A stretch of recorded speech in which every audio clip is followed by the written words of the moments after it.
Қазақстанның кей банктері берген несиесі үшін тұрғындардан заңсыз комиссия алып келген. Оны қайтарып алуға болады. Екеуі ара жасалған келісім шартта қарызға көрсетілген қызмет үшін деген үстеме ақы белгіленіп, тұтынушылар оны ай сайынғы төлеммен қосып төлеген. Заңсыз комиссияны қайтарудың жолы қандай екендігін Оңғар Алпысбайұлы түсіндіреді. Айдар Көшербаев несиеге автокөлік алған. 3 жыл төлегеннен кейін келісім шартта артық комиссияның бар екенін білді. Бірден арыз жазды, сотқа жүгінді. Міне, ай сайын төлеп жүрген ақшасын түгел қайтарып алды. Машинаның төлеп тұратын ақшамнан одан бөлік тағы 10 мың төлейді екен. 3 жылға жиналып қойған ғой, бағана 10 мыңнан сол 300 мыңға жақындап қапты ғой. Қарапайым қазаққа біраз жеңілдік болды.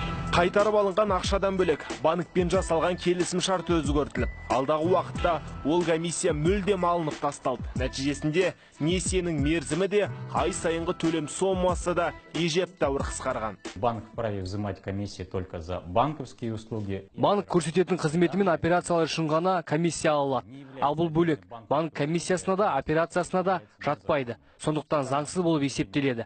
Қазір сотта қарыз алушылардың тарапын дұрыс деп танып, кредитке көрсетілген қызмет үшін алынатын комиссияның заңсыз екендігін нақтылап отыр. Қарызға көрсетілген қызмет үшін деген үстемені 2016 жылдың 1 шілдесіне дейін несие алған банк клиенттері ғана қайтарып ала алады. Ал одан кейін ұлттық банк комиссияны қарызға қызмет көрсетуге байланысты ағымдағы шоттарды ашу және жүргізу үшін алынатын үстеме деп заңдастырып тастады. Несиені толық төлеп жауып тастағаннан кейін де зая кеткен ақшаны банк қайтаруға міндетті. Бастысы соңғы төлемнен кейін 3 жыл уақыт өтпеу және қолыңызда несие туралы келісім шарт сақталуы керек. Ал дұрысы банктен қарыз аларда өзіңіздің құқығыңыз тапталмайтындығына, заңсыз күмәнді әрекеттердің жоқтығына көз жеткізіңіз. Келісім шартқа қол қойып жүріңіз.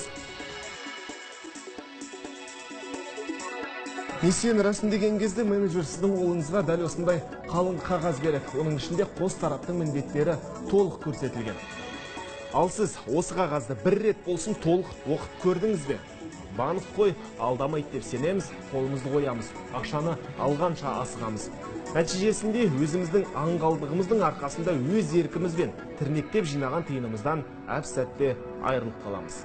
Оңғар Алпысбайұлы, Олжас Берікбаев, Қазақстан ұлттық телеарнасы.